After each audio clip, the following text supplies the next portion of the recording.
L'autre réglage important sur l'appareil photo numérique, surtout sur les réflexes, mais c'est aussi valable sur les compacts et les bridges, c'est le nombre d'ISO.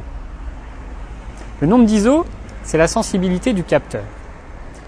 Mais il faut savoir que c'est un réglage un peu artificiel, c'est-à-dire que tous les capteurs ont une valeur en ISO qui est la plus faible. Si votre appareil peut varier entre 100, 200, 400, 800 ISO, sachez qu'en fait, c'est un capteur qui réellement a une sensibilité de 100 ISO et tout le reste, toutes les valeurs au-dessus, elles sont obtenues avec un traitement à l'intérieur du boîtier. Ce qui veut dire aussi que ce traitement, il dégrade l'image et donc que vous avez tout intérêt, quand vous le pouvez, à utiliser la valeur la plus faible. Sur ce réflexe, c'est 100 ISO.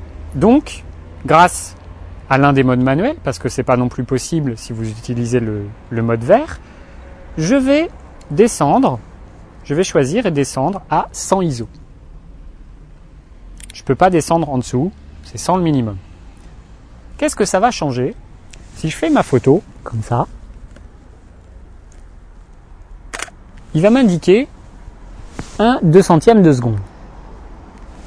Si je fais la même photo à 200 ISO, ma sensibilité étant 2 fois supérieure, mon temps de pause pourrait être 2 fois plus court. Comme je vous disais, j'étais à 1/2 centième.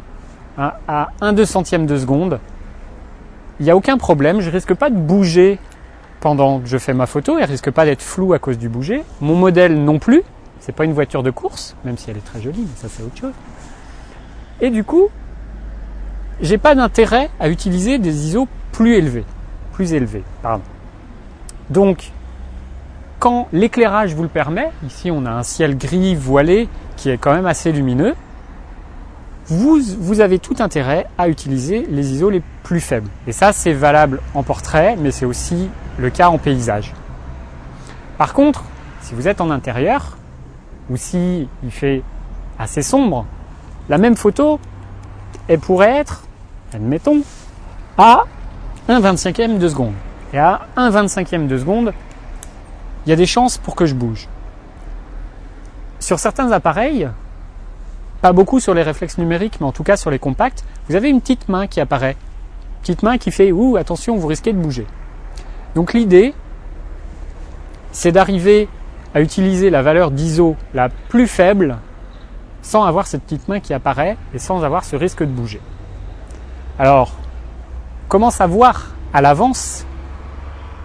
Est-ce que s'il m'indique 1/30e de seconde, est-ce que 1/30e de seconde, je risque de bouger ou pas? Il y a une règle assez générale, il ne faut pas la prendre au pied de la lettre, mais ça vous donne quand même une bonne indication. C'est le fait que cette valeur, elle varie en fonction de la focale. Donc, à 17 mm, c'est pas la même qu'à 55. Et en gros, on dit que à 55 mm, si vous êtes en dessous de 1/55e de seconde, vous risquez de bouger. Si vous êtes à 30 mm, ça va être en dessous d'un 30e de seconde. Vaut mieux s'octroyer une petite marge de manœuvre, c'est-à-dire que si vous êtes à 50 mm, vaut mieux avoir 1/100e de seconde, vous êtes sûr de ne pas bouger, que 1/25e ou peut-être que ça va être risqué. Donc voilà, c'est une règle, c'est une tendance générale. À vous de la suivre ou non, mais elle vous donne quand même une bonne indication de à quelle vitesse vous pouvez descendre et du coup, quel ISO les plus bas vous pouvez utiliser.